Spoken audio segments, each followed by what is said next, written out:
আসসালামু আলাইকুম প্রিয় দর্শক, সানিয়া কবির রেসিপির আজকের আয়োজনে সবাইকে শুভেচ্ছা জানাচ্ছি হোটেল স্টাইলে মাছ ভর্তা করার রেসিপিটা দেখার জন্যে। যে কোনো মাছ এই রেসিপিটা ফলো করে এভাবে ভর্তা করতে পারেন, যেটা খেতে এতটাই স্বাদের যে এক প্লেট ভাত কিন্তু নিমেষেই শেষ হয়ে যাবে। তাহলে চলুন দেখে নিই কীভাবে হোটেল স্টাইলে মাছ ভর্তা করতে হবে তার পুরো রেসিপি।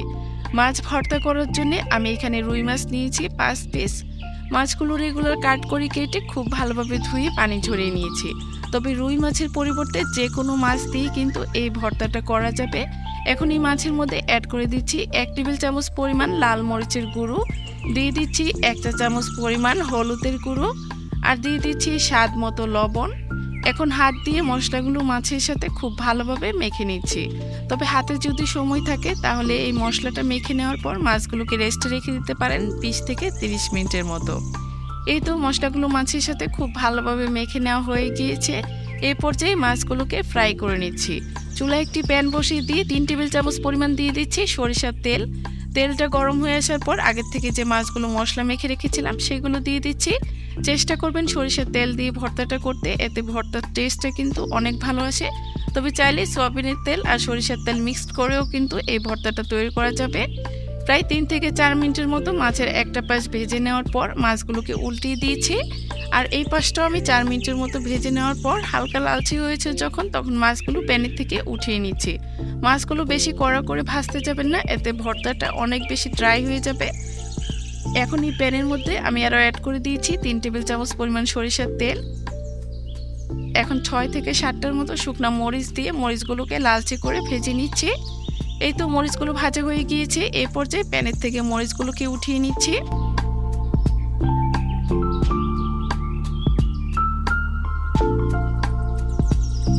আর এই তেলের মধ্যে অ্যাড করে দিচ্ছি 1 কাপ পরিমাণ পেঁয়াজ কুচি। পেঁয়াজ কুচিগুলো দেওয়ার পর তেলের সাথে নেড়ে চেড়ে এইভাবে মিনিট 2 ভেজে নেওয়ার পর আমি এর মধ্যে অ্যাড করে দিচ্ছি 1 টেবিল চামচ পরিমাণ রসুন কুচি। অবশ্যই রসুন কুচিটা দিতে হবে এই ভর্তাতে। রসুন কুচিটা দেওয়ার পর নেড়ে চেড়ে খুব ভালোভাবে মিশিয়ে নিচ্ছি। জালটা মিডিয়ামের থেকে একটু কম রেখে পেঁয়াজগুলোকে ভাজতে হবে। এখন দিয়ে দিচ্ছি স্বাদ মতো লবণ। লবণের পরিমাণটা একটু বুঝে দিতে হবে, কারণ মাছের মধ্যে কিন্তু লবণ দেওয়া আছে। লবণটা দেওয়ার পর নেড়ে আবারও মিক্সড করে দেওয়ার পর এই পেঁয়াজগুলোকে নেড়ে চেড়ে এইভাবে আমি ভেজে নিয়েছি 5 থেকে 7 মিনিটের মতো। যখন এই পেঁয়াজটা এরকম সফট হয়ে আসবে এই পর্যায়ে আমি 2 টেবিল চামচ পরিমাণ দিয়ে দিচ্ছি কাঁচামরিচ কুচি। যে যেরকম ঝাল খেতে পছন্দ করেন সেই অনুযায়ী কাঁচামরিচ কুচিটা ব্যবহার করবেন। কাঁচামরিচ কুচি দেওয়ার পর 1 মিনিটের মতো ভেজে নিয়েছি। এখন আমি এর মধ্যে অ্যাড করে দিচ্ছি আগে থেকে যে মাছগুলো ভেজে রেখেছিলাম সেগুলো কাঁটাগুলো ছাড়িয়ে নেওয়ার পর আমি হাত দিয়ে চটকিয়ে মাছগুলো এই পেঁয়াজের সাথে অ্যাড করে দিলাম। এখন নেড়ে চেড়ে সবকিছু খুব ভালোভাবে মিক্সড করে নেব। জালটা মিডিয়ামের থেকে একটু কম রেখে এইভাবে ভর্তাটা তৈরি করতে হবে, নয়তো জালটা বেশি বাড়িয়ে দিলে ভর্তাটা বেশি ড্রাই হয়ে যাবে বা পুড়ে যেতে পারে, তখন খেতে কিন্তু একদমই ভালো লাগবে না। এখন আমি আগের থেকে যে শুকনা মরিচগুলো ভেজে রেখেছিলাম সেগুলো হাত দিয়ে গুঁড়ো করে নেওয়ার পর আমি ভর্তার মধ্যে অ্যাড করে দিচ্ছি।